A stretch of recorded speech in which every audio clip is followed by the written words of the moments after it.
And we are live. Welcome back to the Two Turtle Tom Show. Tonight, Matthew Hills Hey, is joining. how's everybody? How are you? I'm doing well. Things are going pretty smooth. We got most of the holiday stuff prepared, and animals are finally getting into their routine, which is nice. So, still getting new stuff in. Just got a really nice sulcata. Somebody surrendered. The previous owner went to prison, so Oops.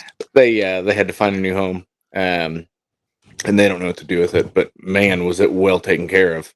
I mean, it's only 8-inch, 9-inch, but really smooth growth. I was really impressed. I kept telling him, I was like, "Hey, I can't believe this. I never see him come like this." I started showing her pictures of what I'm used to getting, with really soft, carapaces at, even 7 inches. Just sad. So to see one come in really good shape, it does have an underbite, but beggars can't be choosers. It's obviously not slowing it down. So I'm happy with it. So when you get an animal like that, are you rehoming it? Is that your goal? Immediately, if possible. Yeah. And so how do people find you? I've got a Facebook page, and that's really it. I do have the domain rights to HoosierTurtleandTortoise.org, but I've never developed it. I keep paying for it, but yeah, I had my kids' eventually names for a long time, but I think I finally gave them up. And now they're to the point where they might actually want their website. Yeah, that's a guy. I didn't think about that for my kids. So let's go to the chat and see who's there. We have Texas State Tortoises, Dawson, our guest last week. Of course, Sam, he has also been on the show. Phil Simpson. Sebastian is here. Sebastian, those Western Hinchbacks are still available at turtlesandtortoises.com. Ryback fan, Diamondback Terrapins. That's our first question. Do we have any Diamondback Terrapins? So we'll answer that in a little bit. Michael Thathuvaswamy is hey, Michael. us. Mike Chan at CNC Tortoises, and Phil says hi. So tonight Hey, we have the two of us, which we are more than just the two of us, I think. But, we want to try something new, and we just want to throw it out to you and ask us questions. Matthew runs a turtle and tortoise sanctuary. He also has lots of different turtles and tortoise projects that he's working on. And, I'm a Hinchback guy. I like box turtles as well. I've been keeping box turtles and painted turtles over the years. I've kept soft shell turtles, musk turtles, and red-eared sliders, and all kinds of stuff. Starting to get into fish more, and got my first chameleon. So it's been kind of an exciting week. So that's what we're gonna do. So Ryback fan, he says, let's do you have any Diamondback Terrapins? So I'll start because mine's going to be short. Back in my teenage years, I did buy one. I didn't take great care of it. It didn't live very long. But man, they're cool, Matthew. They're cool. Yeah. I have a pretty large group, actually. It started with a 1.1 that I got through I think a mutual friend of ours, Kevin Mento, arranged that. Some people were needing to get rid of some, and one was originally his before he, couldn't have them in Connecticut anymore. It was his first. It was what got him into turtles. So Ringworm is his name. He's a gorgeous northern Diamondback Terrapin. Along with him, he sent a female concentric that we've named Betty White. She's got a nice, beautiful W on the top of her head. And from there, it just expanded. That Betty White was the reason my wife started to accept turtles. Really? She loves Betty White. She named her Betty White. Comes and feeds. I mean, lets all the kids eat right out of their hands. She's just a fantastic turtle. So is Ringworm. But that just led to me being able to get more and falling in love with them. I got a group from. I got a lot just along the way. A couple rescues, two that I wish they could have done better. They came to me morbidly obese, kind of like the ones Chris Leone's got coming in lately. Snapping turtles? The snapping turtles, yeah. It's just And captive, fed horrible diet, Yep. tons of food. Yep. People just don't understand when to stop. Yeah. And from those two, one is still alive, and the other one just had liver failure. I mean, it was so fat it couldn't. I mean, and it took me 2 years to get the other one just to lose enough weight that she's healthy, and so it was a lot of work with her, but it's paid off. She's gorgeous. She should lay good eggs hopefully next year. She's really big too. I mean, she's an 8.5 inch and 9-inch turtle. And then a guy down in Florida, once they changed their rules, he's a guy that I've gotten some things from in the past, and he's a good breeder. He sent me a pair, which oddly enough, they're normal northerns, but they throw out concentric hatchlings. So he sent me that one and 10 hatchlings. I gifted away some of the hatchlings, and so yeah, I've got a decent group. I'm still raising up those 10, and I've got 8 of them left, and yeah, I enjoyed Diamondback terrapins a lot. So, for people that don't know about Diamondback terrapins, when we say a concentric, we're talking about a particular phenotype where Yeah. the shell is light and there's like dark ocelli on each scute, like a little circle. And then they're gonna have, the lines versus the, as I call it, the Dalmatian dots. But sometimes northerns they're so faint, or they're more gray, solid gray. You can't even see the actual markings. So Exotic Exchange said they love elongated tortoises and box turtles. I'm actually fascinated with elongated tortoises. I really would love to get into them one day. I've had some in the past as hatchlings, raising up a little bit, and then just didn't end up working with them. Gave some away, and I have a problem with that. But seeing Cameron's and seeing him have good success with them, I mean, I guess it's not competition. I definitely think. I'm not a competitive person in turtles. I'm competitive in other parts of my life, but whenever other people are successful, it doesn't make me jealous. It doesn't. It's not a competitive thing, but it gives me a drive to want to do that too. I'm always happy when other people are successful. I mean, mainly because the more success people have, the more knowledge we're going to learn. Eventually, it's going to pass around. We're all going to get to know it, and just I'm fascinated to see more of Ryan's ground hatchings and his Homiana enclosures. But yeah, so Ryan Dumas or Dumas, I forget exactly how. Dumas, I need to know that. Yeah, it's Dumas, the co-host of the Let's Talk Turtles podcast. Are they groundlings? I think they're more mulchlings. They weren't. Holmes Hinchbacks weren't I'm so using that from now on, mulchlings. Yeah. I'm hoping to get some mulchlings. Yeah. Of Homiana, like baby Homiana. Yeah, I haven't paid close enough attention lately, and I still have them cohabbing. They're still doing fine. I was gonna separate them, and then she started nesting and doing fine. So, but she hasn't popped any eggs out since then. So they can live together. Yeah, well, but I just haven't seen her nesting. But I haven't really been paying too much attention. I moved the camera onto other things, so I don't know. I'm too afraid to disturb the soil, and and with him having luck with that, what does he call it? I don't know. where he doesn't pay close attention to him. Oh, benign neglect. Yes, benign neglect. If I just Yeah. practice some more of Like, that, I think I may end up getting some hatchlings out of it. yeah. So that's my hope. We'll see. So, But yeah, elongated, and then obviously box turtles. I love box turtles as well. yeah. They're probably my favorite genre of turtles because I love both Asian and American, North American. Mhm, for sure. So Well, it looks like we have. I'm gonna say Glarbicus.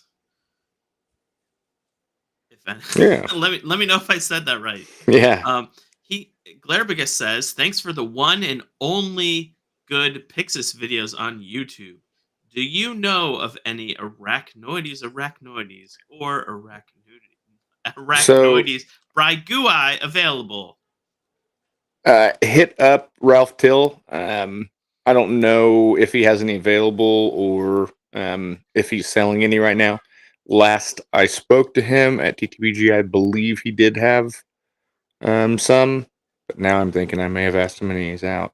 I don't know. Check with him. That would be my first recommendation. And then Mike Ogle would be the other person that I'd probably recommend. Nathan Houslip has a breeding pair. I don't know if he has any right now. He had some earlier this year, but they're gone. So yeah, that would be the only ones that I know of that would be selling any. Other people are not really looking to get rid of any. Yeah, especially adults. We kind of have Oh yeah, no adults. None. the Yeah, the any adult that survived is with someone that knows what they're doing. And it's not like hingebacks that were sold for $50. yeah, um uh you know he- I mean, I remember when the spider tortoises all were imported in the 2000s, and they were on kingsnake.com. I mean, you couldn't touch them for under like $500 if memory serves. But yeah, mm, that's what you got to do with the spiders. Um, work with hatchlings and raise them for a decade, yep. That's what like I'm doing. I like mean, Anthony. yep. Yeah. I'm following Ralph and Anthony's footprints. How, So so how many are you working with? all right, now I've got 3. Um, Still waiting to acquire more myself. So um, I don't know if I'm going to be too picky about what bloodlines I get right now. Mainly because I don't know what sexes I'll end up with. I know, Yeah. that they could end up however they end up, and I will most likely have to end up trading in the future anyway, especially if they Yep. go ESA. Ralph says he Um, has nothing available right now. So thanks, Ralph. Thanks, Ralph. Yeah. But yeah, it's in the future once they are of breeding age. That's a decade away. Hopefully there'll be a lot more people out there with adults at the time, and I'll be able to find some. So right now I'm more worried about just acquiring them and finding, You need to feed those things like a hingeback and give them a bunch of mushrooms and they do love mushrooms.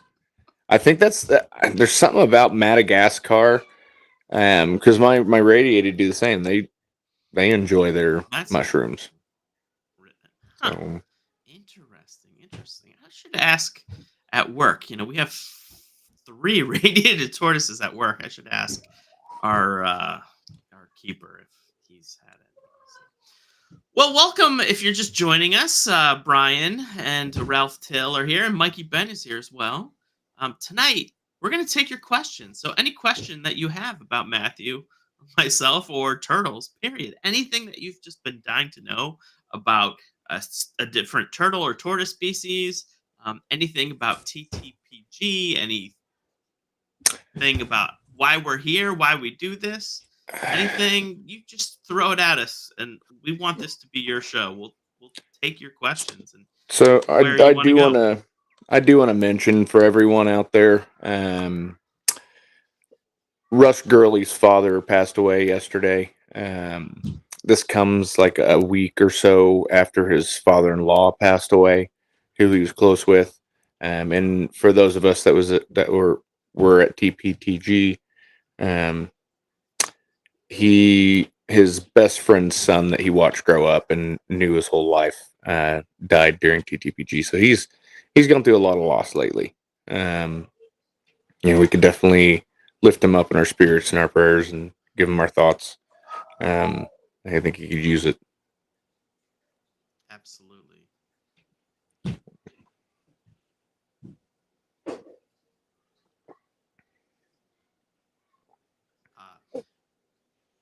Michael Ogle, you got Mike Ogle's name right. Hazlitt. HASLIP. Yeah. So, Sam, it's funny. Sam Schulman said that Underground Reptiles just added more speaks to their website today. Yeah, are they real speaks? No, and well, probably not. And then Sean Fleming, who Ryan and I interviewed Sean. Sean's going to be on the next episode of Let's Talk Turtles. I'm so excited for that. I love Sean. He's such a good dude. Sean and I talked with Ryan a lot, and it's a heavy episode. Guys. Yeah, he said it was like 2 hours. But it's intense. We got a little lighter at the end, but we talked about some really serious stuff. So look for that on your podcatcher. But yeah, let's talk about I was going to ask when you're going to upload that. Ryan's in charge of that. So maybe if he has time, he'll get to it. I'll bug him. We'll release it Wednesday. Wednesdays are what we like to do, but we're trying to get back on the wagon with that. And we're also next is gonna be Damon, the Knob Creek naturalist. Okay. I think he might have been at TTPG, but I'm not sure. There were quite a few people. He's been working with Hinchbacks. I got to send you a list of people I want to hit up about coming on. Yeah. So let's talk about the Bell's Hinchbacks. We've just for new people that haven't heard my spiel. The bottom line. True Speaks Hinchbacks, which are very flat, especially the males. They're flat like pancakes. They used to be exported out of Mozambique. In about 2018, they stopped exporting Hinchbacks from Mozambique. And so 2 years later, somehow Underground Reptiles, I don't know if they did the importing, although I've been told they did, they started to import these animals from Kenya, which, who knows? Maybe they genuinely thought they were Speaks Hinchbacks, and some of them were. Some of them did have flattened shells. But today, for the past 3 years, Underground Reptiles has been importing them. They get them probably every couple months, and they have really high dome shells. They have dark heads. They tend to be really young. My guess is that they're farmed. From everything that I know about the Kenyan Wildlife Service, especially with chameleons, they like to have like F3 animals or F2 animals bred, and they will allow the export of those animals. So unfortunately, we think many of them have tank. I should put Aaron's. Yeah, we need to have Aaron on. I don't know if I have the link anymore. But Aaron, I put it on Facebook. I don't know. But Aaron Johnson did a TTP. I was hitting him up, telling him he needs to share it. Like, people need to see it. So those animals, such a good video. Yeah, those animals likely have testodyne intranuclear coccidiosis. And Aaron has been successful in getting eggs from 2 females, and who knows? Maybe one day, like next summer or late spring, we'll have some baby Bell's Hinchbacks. But know that these Hinchbacks that I actually saw 2 ads. one ad Sean sent me, some guy was selling pairs for like $350 on Fauna. That ad is gone. It's not there anymore. I don't know if someone replied and said, "Oh, those aren't Speaks Hinchbacks or whatnot." But then I saw the Underground Reptiles ad, and just be prepared for misery and tears if you try to work with those animals. But what I will say is, what I have one left. I had two die. They died rapidly. It was horrible. It happened a year ago, so last year this time was awful. But what I have found, I'm keeping the one I have left very humid, like I would a chameleon that lives in that area, which I just happen to have a chameleon that lives in the area, but I'm fogging for 30 seconds every 30 minutes.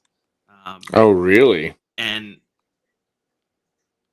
around the clock, they're living in an enclosure, and I have a radiant heat panel in the PVC enclosure set to about 84 degrees, and there's a shade dweller in there too. So it's getting 84 in the day, 65 at night, 90% relative humidity to 100% relative humidity, and that animal is making that transition from outside to inside pretty well. It's still Okay. eating. It's not real active, Yeah. but at least it's not like dying like they did last year. So Yeah. I'm to the point where, I mean, my wife would not be supportive of this, but Sam, I almost want to go get like 4 more from Underground, or anybody that has them. If anybody has these Speaks Hinchbacks, I mean, I'd much prefer that. If you do get them and it's just not working out, we can try. They're really hard, almost impossible to keep alive, but I think we're starting to crack the code. Yeah. So we want you to ask us questions. We want to stump us. Ask us and tell us what So do you want for Christmas? Turtle somebody related. asked what our soaking procedures are. Oh, okay, And yeah, I asked for for what what species, but so for most species, especially as hatchlings, I will do sometimes every day, but most likely every other day soakings. Like I said, depending on what species, sulcatas you don't want to soak every day. Leopard tortoises you don't want to soak every day. There's actually a veterinarian that did a talk at the TTBG 2 years ago, I think, about the importance of letting them do a complete flush when they soak. And if you soak them every day, they won't do that. They'll just take a little bit of water. What's that? Greg said he asked me if I'm in space. Oh. Keep going. Is Tom in space? Oh yeah, he is kind of dark back there with that nice little spaceship type seat. So I'm reading about the species. For species like that, they really, if you soak them every day, they're just going to take a little bit in at a time, and they're not going to ever flush their system out completely. So they're going to have urate build up into stones, and then they won't be able to pass them. And I've actually seen it happen in sulcatas that have come with people that, assuming they did a good job taking care of them, but they weren't able to pass that massive bladder stone.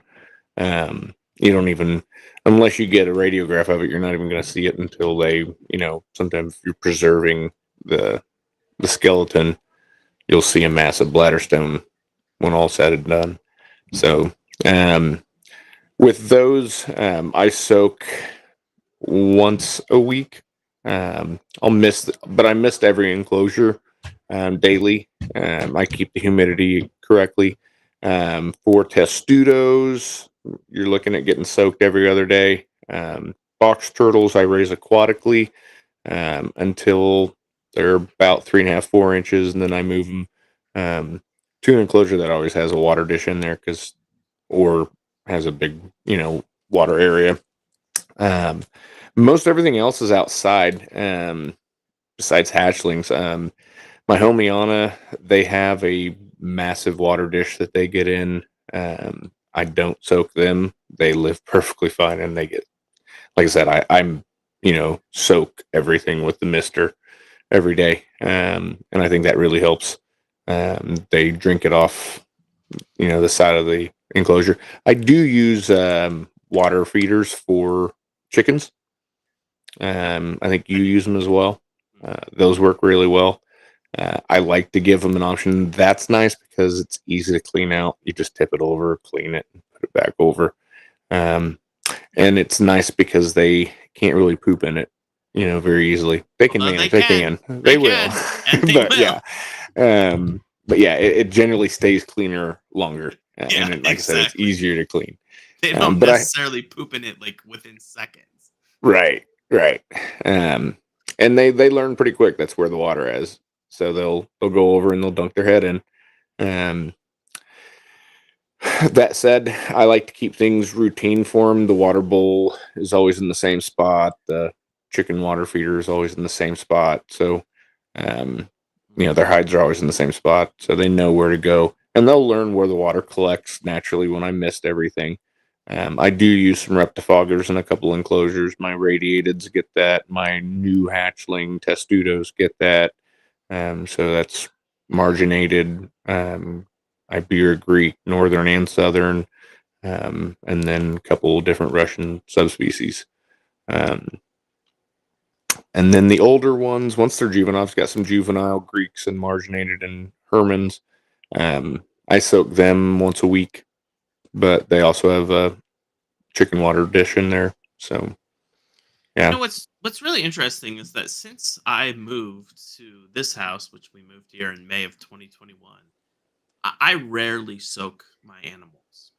I don't even know why. It's just I don't know. I don't have the containers. I It don't is know. a lot of work. But I'm just not anymore. For plain and simple, I don't do it, and I don't notice a difference.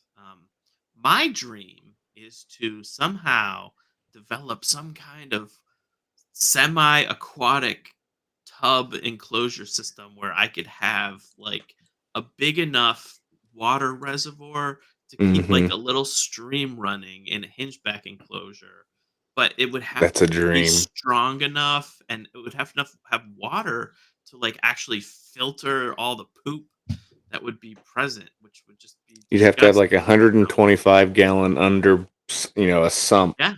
Yes. underneath, Like and then above you'd have to have some layered filters in there as well yeah. as it comes down and then Yeah. circles back up around. And it'd probably be a plumbing nightmare.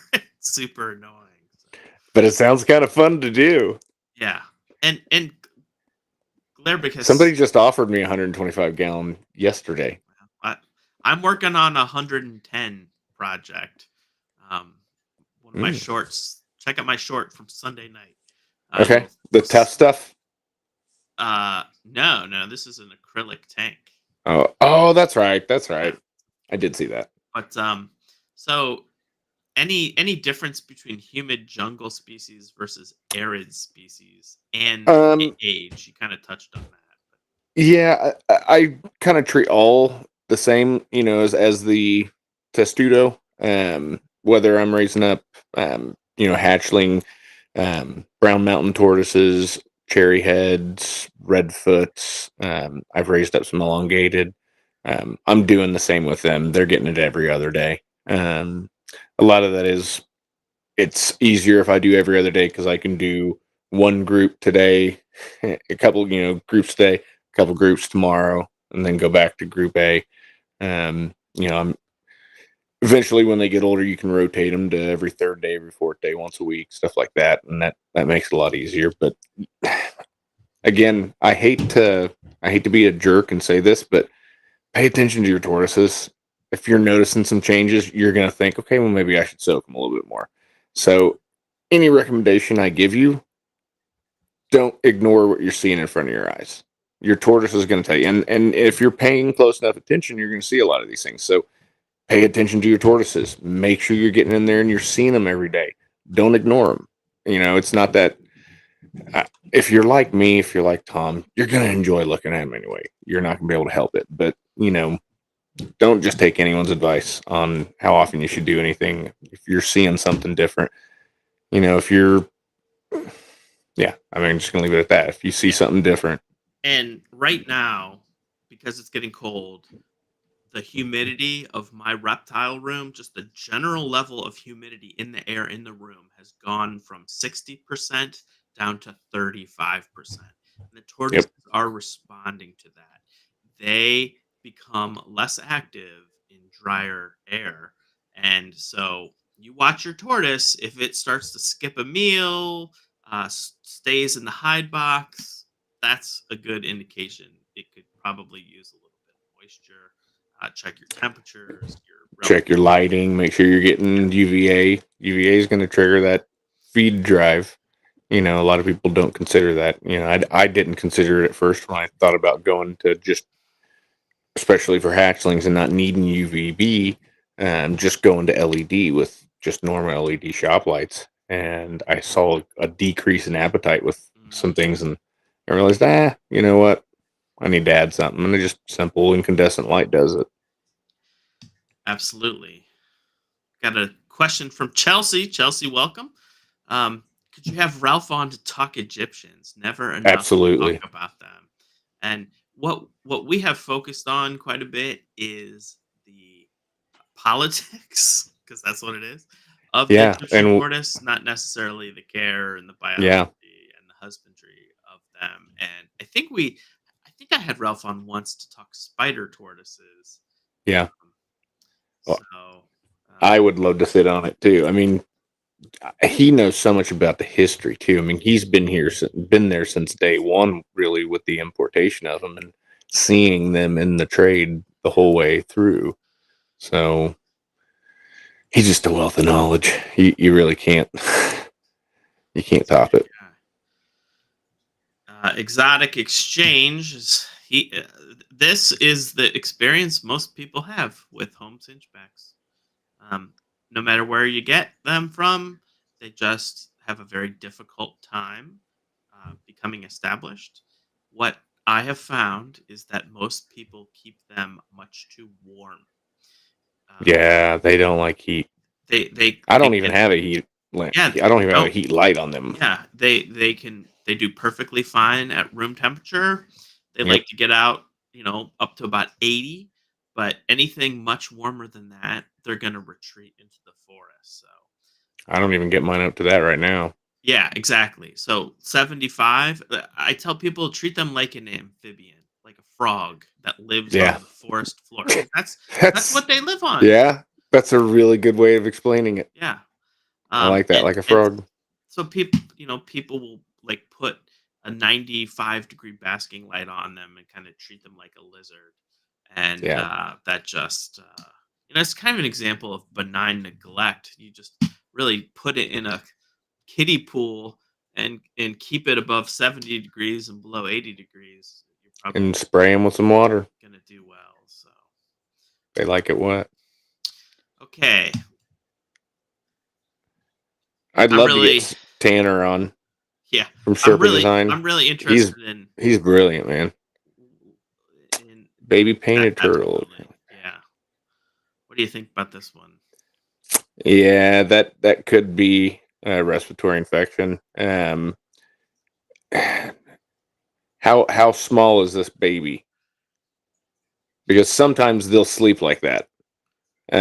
Real small hatchlings. I've got small southern painted, eastern painted, midland painted, and they will go up on the little fake plants that I have in their enclosure. They'll sleep all the time in there. They're perfectly fine. Yeah, if they're real tiny, I wouldn't really worry about it too much. Mine will sleep in the night. And I could probably go, well, the lights are still on, but I've got some southern painted right now that are really tiny, just a little bit bigger than a quarter. and they're most likely up in one of those bushes. At least one of them are. They usually, and the same with some spotted that I've got in there. They'll do the same thing. So I wouldn't really worry about that. Yeah, if it's eating normally. Yeah, floating for a couple seconds is normal too. Yeah, but I would also check your water temperature. Yeah. Make sure it's not too cold. I mean, if you're not hibernating the animal, you don't want that water temperature to be like below 70 because Yeah. they might just simply be too cold for them. Yeah, Michael hit a good question. Is if it's still got good appetite. You know, I think if nothing else has changed and they're just Yeah. out basking, I wouldn't worry about it at all. But if they don't have an appetite, if they're not eating whatsoever, then yeah, you know, if something's out of the ordinary, you're obviously noticing they're basking more, which is a good thing. Yeah, 78 is pretty it's warm. That's Yeah, rough. 78, you're fine, especially for Picta. Tanner Serpa. Yeah, Ryback. As long as they're still eating, I wouldn't worry. Yeah, it's not like floating on the side. As long as it's not. Can you hear me? Yeah, I can hear you. Yeah, Tanner would be awesome. I learn something every time. No, I learn a ton of things every time I watch one of his videos. I truly enjoy his passion, you know, just for making really cool stuff. And dude, he's just a good dude. You know, everyone I know that's met him, he's just an awesome guy. So I think I'd love to have him on. Uh-oh. Looks like I'm taking over the show. What do you guys want to talk about now that Tom's off? I got the questions open. Hopefully it doesn't come on too soon.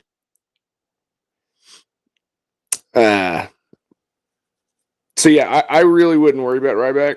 Okay. Tom's back on. Darn, I thought I was taking over the show. I was just telling everyone what do you want to talk about. Now it's R-rated.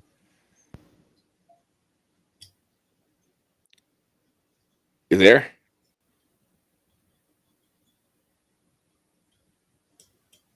Blink twice if you're safe.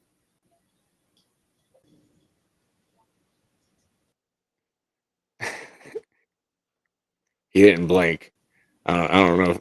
Can you hear me? I can hear you. I can't hear you though. You can't hear me? It's my mic. I'm having a mic problem where my cord connects to my mic. It's wonky, and I accidentally hit the cord when I was talking, and so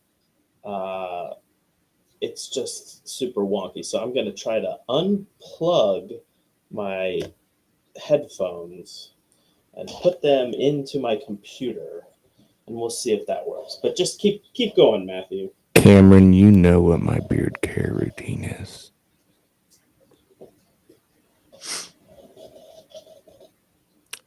He's not safe. Yeah, Michael, I would love to see him present at TTPG. I would actually love to see him come to TTPG and use part of that time to show us how he does it in person. I think that would be fantastic.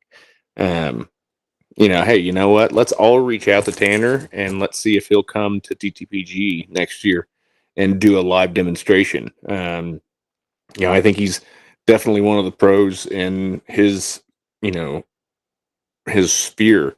He's really got that nailed down. Let's see if we can get him, reach out to him. I know several people in here know him personally, so I don't. So let's get some of you guys to reach out. Back to Rated R. That's right.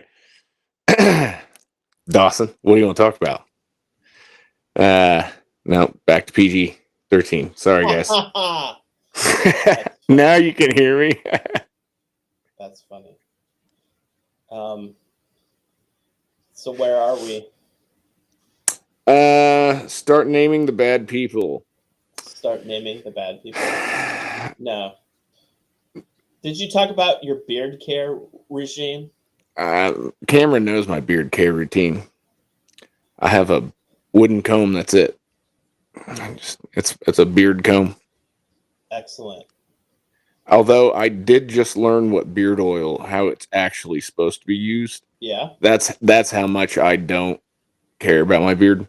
It's here because I spent my entire life having to shave, whether it be in the army or the fire department. I had to always be clean shaved, so it's going to be hard to get me to shave now.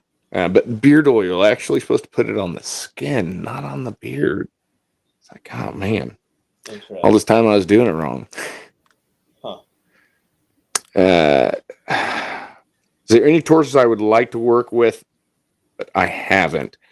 Yeah, there's tons. All of them.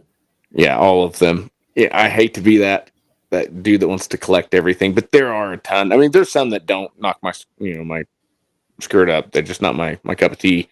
But ones that I would love to work with are honestly the other spider tortoises besides arachnoidy. I'd like Ragurai. Planicata would be amazing. I'm not gonna hold my breath. For getting any of those anytime soon. It's going to be decades probably before I could get my hands on some.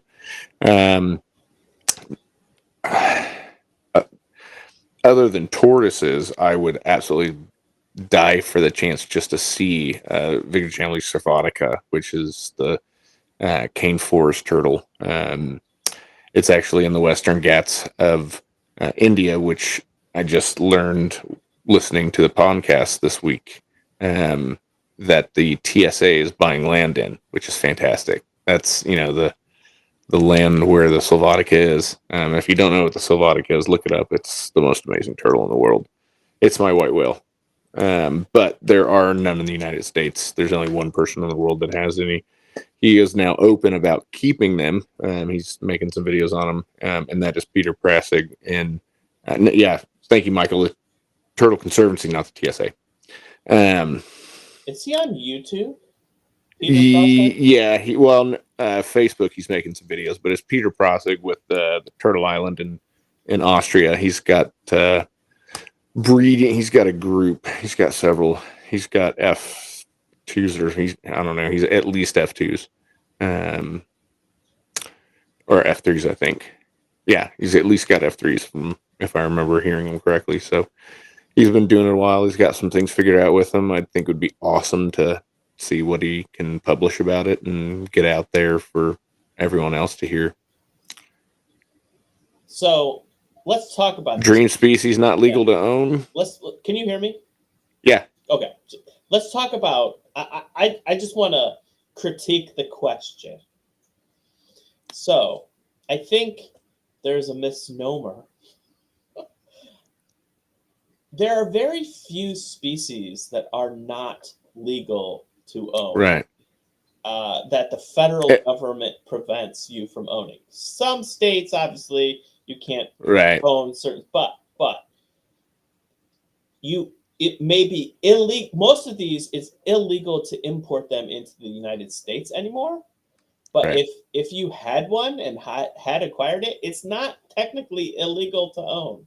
So, but based on your circumstances in Indiana, do you have any dream species that isn't in the U.S. and could not legally be imported through the pet trade? Besides that one you just said, because that definitely... It could be legally... I mean, the Sylvatica could come in legally, and it's something that I've discussed with somebody who's recently been able to bring in some Homopus, which is a very cool species that I would love to be able to work with. But, if the opportunity to work with Homopus ever came to me, I would immediately turn them to Ralph Till. And I've told Ralph that. I mean, there's absolutely no one I think that could do better with a small African tortoise. I mean, who has small African tortoises kind of nailed down? Yeah. Ralph Till, right? I mean, South African. It doesn't matter, man. The dude's just got it. No. I mean, he's got Madagascar down, and that's kind of south. Yeah, no, he could certainly do it. Yeah. But okay, yeah. So the Cochin forest cane turtle, it's CITES too, so it could. Yeah, it could come in. So Peter we could export those from Europe, from Peter, if he. Which is where they're at. And the person that imported the opus, he's not an importer. He's not somebody that is out there just trying to bring in stuff to make some money. He only brings in something that he can work with that has a purpose. And when I brought up Sylvatica, that interested him because that has some uniqueness to it. That's, there is none on this hemisphere. So we'll see if that ever comes to fruition. I don't know if he'll reach out to Peter. He knows Peter. I don't. And so the Homopus is also CITES too. So it's not a matter of it's illegal to really trade internationally. It's just that the country doesn't allow their legal export. But if they've been, in Europe and things like that. Indiana's really good. They don't care. My desert tortoise, they didn't care whatsoever, which, so I have a desert tortoise and that came, hey, Kevin. What's up, dude? Minto is. I love Kevin. I was just talking about you, Kevin. I was telling him about ringworm. I got it through a surrender. They thought it was a sulcata. It was with other sulcatas of varying ages. I noticed it was not after soaking them and actually looking at them, saying, "Oh crap." I immediately calling, see, now Impressa, I have that opportunity if they produce. But yeah, that would be any species, like realistically, that I could work with in the next 5 years. Impressa is the one that I would want. Yeah. Yeah. Minoria Impressa, the impressed tortoise. It's impressive. Yeah. I've been talking with somebody who has some adults, for a long time about them. And hopefully that. And then there's other people that actually have ownership in those as well. The ones that my friend has. They're kind of private about it. They don't really want to, I don't think, it out there. Yeah, I mean, a lot of them were imported over the years. So yeah, just a lot didn't survive. Yeah, a lot of them died, but they're around. You don't see them traded because you never see them available. I've never in my life I've never seen them in the classifieds. I know before I was really into the classifieds and looking at stuff, I know they'd come around, but no, I've never seen them in there. I don't expect to. When they become available, they're going to go to, people in the know. And if you're lucky enough to find somebody, then you can be in the know. It's just luck of the draw on some things. Let me take this one because I'm trying to think the failure. Of 22, it was not a fun December because I think I lost at least one animal, if not two. And so losing those Bell's Hinchbacks just sucked. So I don't think I had any failures of I would say the biggest quote unquote failure that I had is I have a female Hinchback, the one that I've had the longest, Brownie. She laid no eggs this year, and so in 2023. Now, hopefully, she's going to have some eggs this year. But I thought that was weird, and I wasn't sure exactly what was going on with that. So, and then for me, the success. I think it's just collaborating and coordinating with a lot of people to finish my 4.4 Western Hinchback group. So I now have 4.4 adults.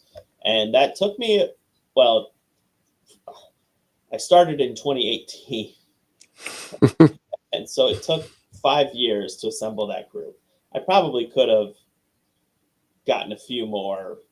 And there's one for sale right now on Morph Market and Fauna. But yeah, that for me, that's my biggest failures and achievements. Same species, but not producing from that Brownie bloodline. I was bummed. Your turn. Oh man, Sam, you're tearing at some wounds, man. So I mean, to be honest, it's it's a very, very short success and a very long failure list this year. Between success, I'll say it's easy. I hatched 13 Russian tortoises and 6 Herman tortoises, and lost everything else.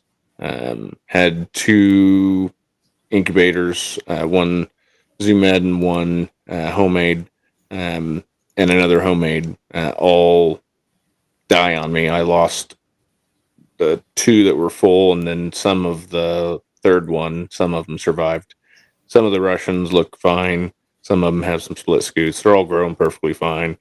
I actually sent some to Mark Da Silva this week. So yeah, I mean, success. That's it. Failure was big. Obviously, losing all those. Losing some Diamondback terrapins, sadly. Still don't know what sickness came in, but something got in. They're outside. I don't know if it was a bird that came in and pooped but ran through bad upper respiratory infections with a lot of them. Had some bloat, and lost 3, which was hard for me. Luckily, I mean, I don't say luckily, I hadn't had those 3 as long as I have some of the other ones that had gotten sick and recovered. So at least, I mean, even ringworm had gotten sick, and that, I was scared, just because it means a lot to me. It was kind of the turtle that got me into it as well, and Kevin.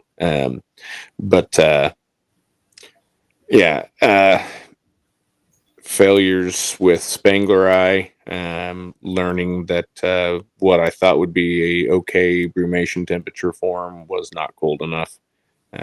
Didn't get any from them. I did find one egg in a weird spot in one of the enclosures that it was a dud. It was bad. So yeah, I mean, it was just, not the best year. Thanks, Sam. We were all hoping you'd pump out like 30 Spangler. Dude, I want to produce so many. Yeah, ringworm is the best. I want to produce so many because I do find them such an amazing and easy animal to take care of. Once you get them on pellets, they're bulletproof. They're so easy to take care of. All I know is Ralph showed me his Spangler eye, and it was like so boring. And Ralph was like, I don't know, it's not doing anything right now. See, every time I walk in, my males are always perched up on a log or up on top of their hide. They perch. They like to oversee their domain. I don't see it as much in females. They will every once in a while, but the males are like they're always looking. I don't know what's boring about them. I find them absolutely fascinating. That's funny. Oh, if we had to be a non-turtle or tortoise, if we couldn't work with turtles or tortoises, what would we work with? The short answer there for me, I'm into chameleons right now. So.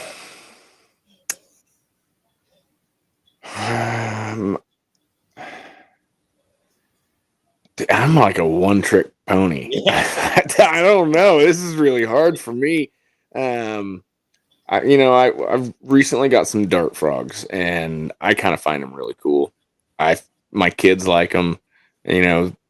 Similar to turtles. It's not something you touch. It's not something you pick up. I'm teaching my kids that no, we're not holding on to them. People do. That's fine. I'm not saying you're a horrible person. You are, but I appreciate the fact that they're sensitive, and even just what we normally walk around with in our hands can harm them. So they have some uniqueness to them. They're fragile. I like that. Weird, but just being able to set up their enclosures kind of similar to I do with my Spangler. They're bioactive. They're well planted. That's a lot of fun for me. I like making a little habitat, something that's nature inside. So So yeah, Mark Da Silva actually sent me a bunch of awesome plants this week, some that I didn't expect, so that I can plant some mimosa plants and a bunch of other that should survive. He says, and he doesn't think I'll kill them, so that's what I'm hoping for. Kevin Minto wants to. Yeah, monkey tail skinks. That would be, and because there are boreal tortoises. No, bog's not illegal. You just can't get bogs. Work with Raoul. Is that who has them? Well, there's a couple other people, and believe me, I'm trying. Don't get me wrong. Yeah, I'll take some when you get some. So just I'm reaching out, trying to make connections. I have found a really awesome. I'm not going to tell you who on here. I'll tell you off. But there's a guy who produces hypo spotted turtles, and they really resemble a bog turtle to me. Other people say I'm ridiculous, but I think they kind of look like a bog turtle. That's the kind of closest I can get right now. So I would like to see, and hopefully those will be offered pretty soon. Yeah, Chelsea is reminding us that no tortoises can be imported into Canada, so that's tough. Dawson. That is terrible. Dawson is going for the rarest tortoise on the planet. I like it, man. I like it. We like your aspirations, Dawson. Go for it, dude. Let's do it. Keep going. I got your back on that. The tortoise or the Turtle Conservancy will eventually get some babies. Yeah, but will they share them? This is a great question, I think. In 2023, what's a species that more people should be working with? As far as breeding and trying to produce, honestly, a lot of the hingebacks, Homiana. No, that's a 5-year-old answer. Okay, if we're looking at the future, we're looking at rhinoclemmies. We're looking at some mud turtles, a lot of the South American stuff that just does really well. I think rhinoclemmies are going to get pretty big here pretty soon. I think the importation of rhinoclemmies, Poultry mani, are going to be going away. I just don't see them continuing in record numbers like they have been. They can't replenish, and I'm a firm believer that I don't. Go ahead. There's one South American country that exports rhinoclemmies, and I'm tempted. I'm going to look at iNaturalist right now. Because is it Guatemala that does all the? They've done stuff in the past. They had people exporting Russians out of there. Actually, is it or it might be Nicaragua that it could be that ring a bell. But Philip, I definitely agree. Cora, it depends, but in the same way, Like Anthony Pirleoni's told me for the past several years that several of the core species are going to be going down in price. Like just watch it; they're going to be going down. And I haven't seen it yet, but several of the what species are going to go down in price? Cora, the Asian box turtles.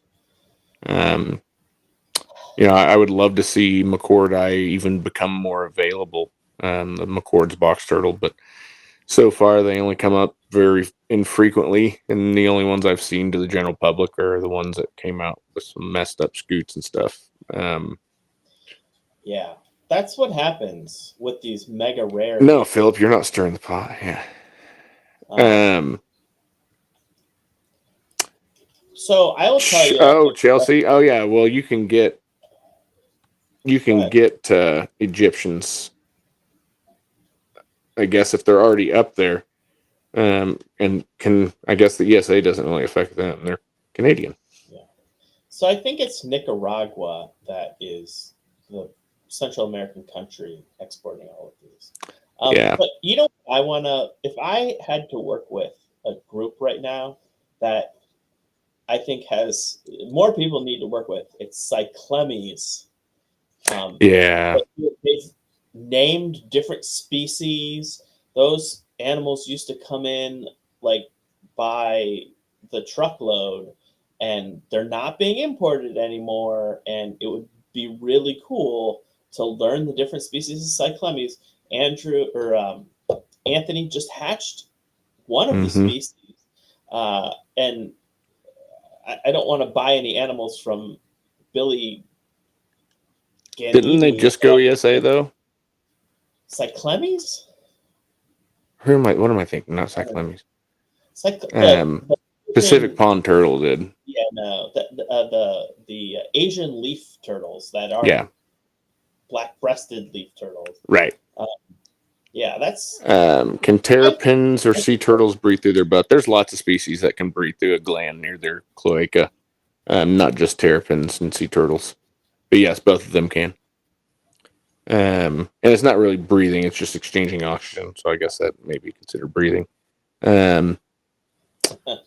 Cora or rhinoclemis. So Jeremy came out and he was singing the praises for rhinoclemis the other day.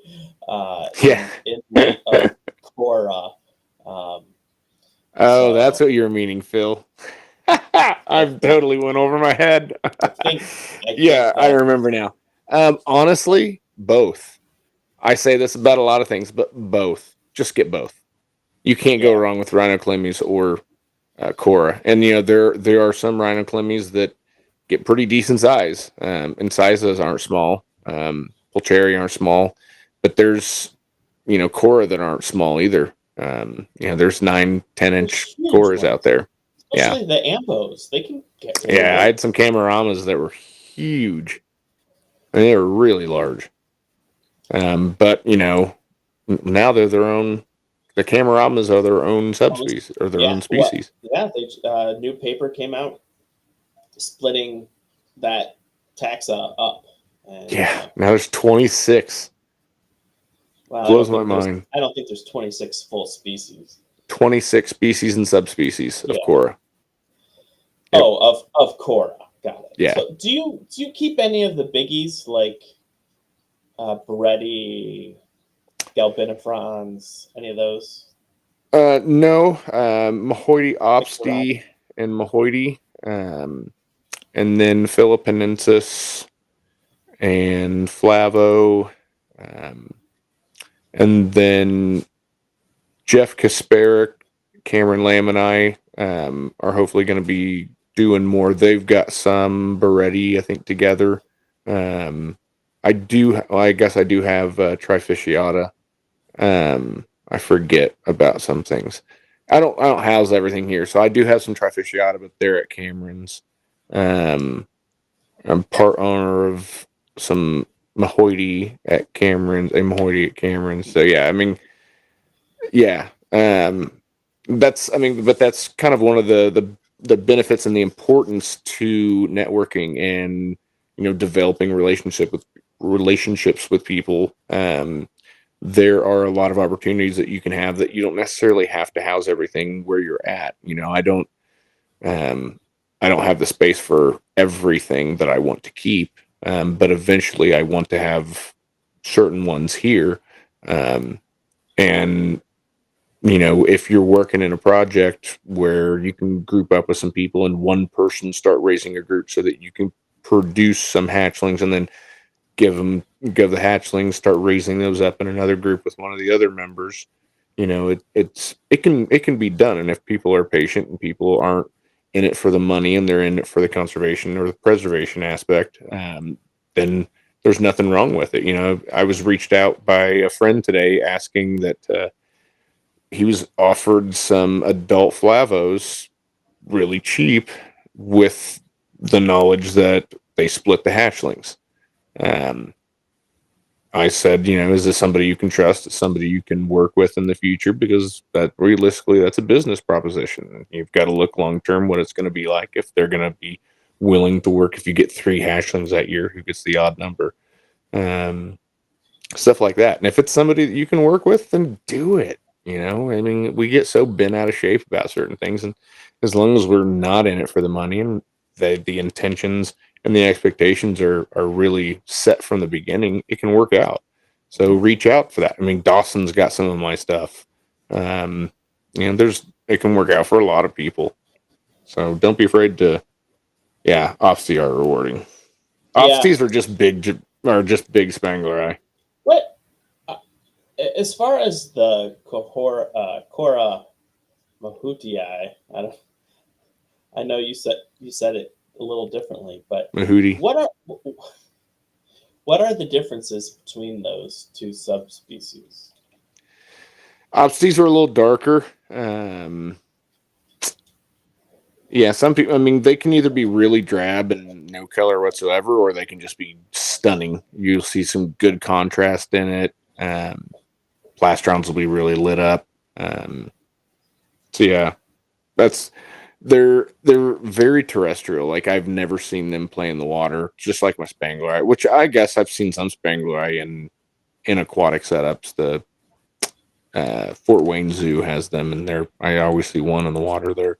But you know, generally I always see mine on land, and same thing with the Opsty. They're cool. I like them. I had a professor in college, and he bought stuff from Glades Herp all the time, and he got in a pair of Cora, and which was Pixidia. That's what I like to call them. Can't blame you.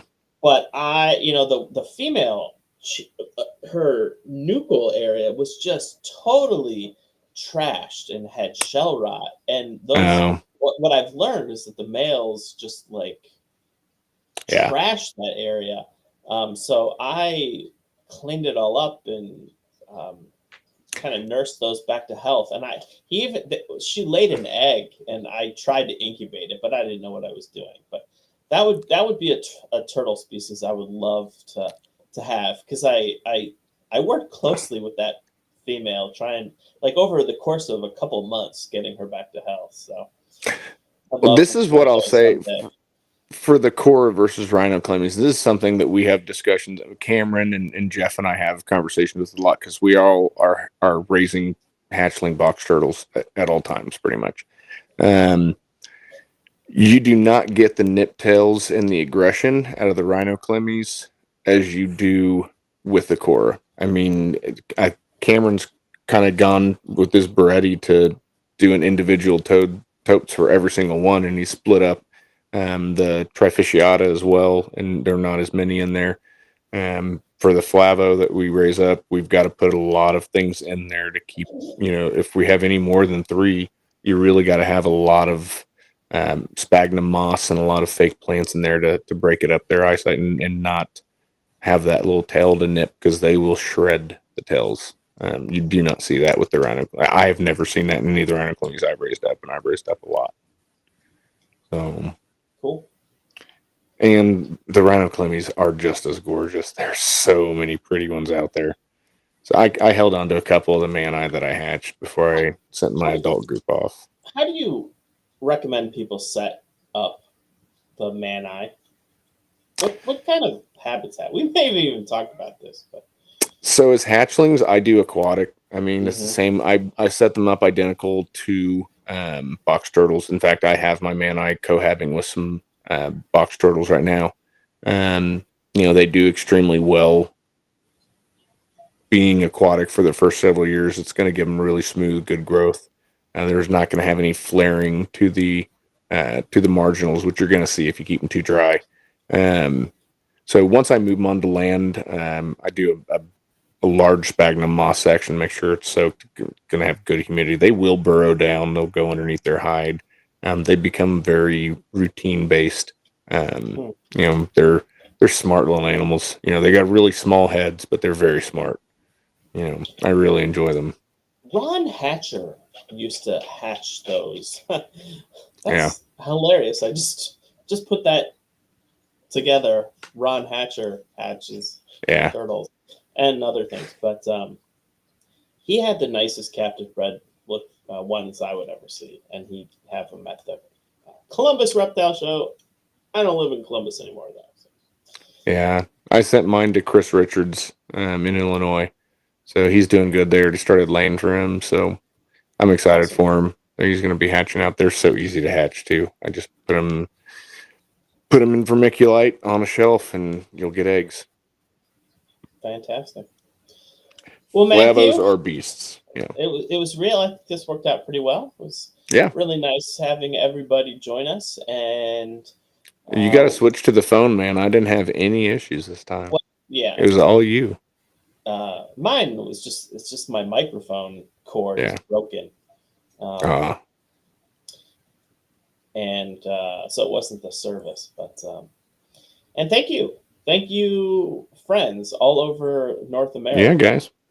2 countries represented tonight, at least, and let's talk. Let's hang on a little bit, and we can talk guests and line up our guests list for 2024. So I'll see you in a bit, and everyone else, make sure you watch the TTPG live Tomorrow night on the TTPG Facebook channel. With I think they're going to have it on the YouTube channel this time too. Sweet, yeah. And if if Michael's still on, he can say yeah. And so every night tonight or this week, I could watch a show. Monday night, Podcast. Yep. Tuesday night, Bill Strand's Chameleon Show. Wednesday night, Sean McZoo's live Reptile Show reporter. Tonight, Turtle Tom live. Yeah. And tomorrow, TTPG conference recap. Yeah. So, what a great week. Yep. Awesome. Thanks, everyone. We'll see you next time. Thanks, guys. For the turtles. For the Turtles.